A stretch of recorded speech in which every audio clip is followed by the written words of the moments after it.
నమస్తే అండి. నాగోల్ బండ్లగూడకు దగ్గరలో ఉన్న పెద్దంబర్పేట మున్సిపాలిటీలో పసుపాన్పుల విలేజ్ లో మంచి గేటెడ్ కమ్యూనిటీలో ఇండిపెండెంట్ హౌసెస్ తక్కువ బడ్జెట్ లో బిల్డర్ కన్స్ట్రక్షన్ చేసిస్తున్నారు. అది వాళ్ళు ఏ క్వాలిటీ వాడుతున్నారు, ప్లస్ మనకు ఎలా కన్స్ట్రక్షన్ చేసిస్తారు అన్నది బిల్డర్ మాట ద్వారా తెలుసుకుందాం ఇవాళ. సార్ నమస్తే అండి, నేను జిఆర్కే బృందావన్ ఎన్క్లేవ్. నా పేరు గడ్డం రవికుమార్. ఈ వెంచర్ లాస్ట్ 3 years బ్యాక్ ఈ వెంచర్ లాంచ్ చేయడం జరిగింది. ఈ వెంచర్లో ఇండిపెండెంట్ హౌసెస్ కన్స్ట్రక్షన్ స్టార్ట్ చేస్తాము. లాస్ట్ ఇయర్లో 2 ఇండిపెండెంట్ హౌసెస్ కన్స్ట్రక్షన్ చేసాము.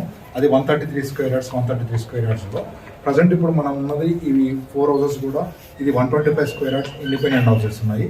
ఇది G+1 కావాలంటే కస్టమర్కి అవైలబుల్ ప్రకారం G+1 కావాలంటే G+1 కానీ, గ్రౌండ్ ఫ్లోర్ కావాలంటే గ్రౌండ్ ఫ్లోర్ కానీ అవైలబుల్ చేస్తాము. So 125 square yard independent houses కేవలం 58 లక్షల రూపాయల బడ్జెట్లో 1000 SFT తోని మనం విత్ కార్ పార్కింగ్ తోని ఆల్ ఎమ్యూనిటీస్ తోని కస్టమర్కు విత్ గ్రేటర్ కమ్యూనిటీ వెంచర్లో ఇండిపెండెంట్ హౌస్ ఇవ్వడం జరుగుతుంది.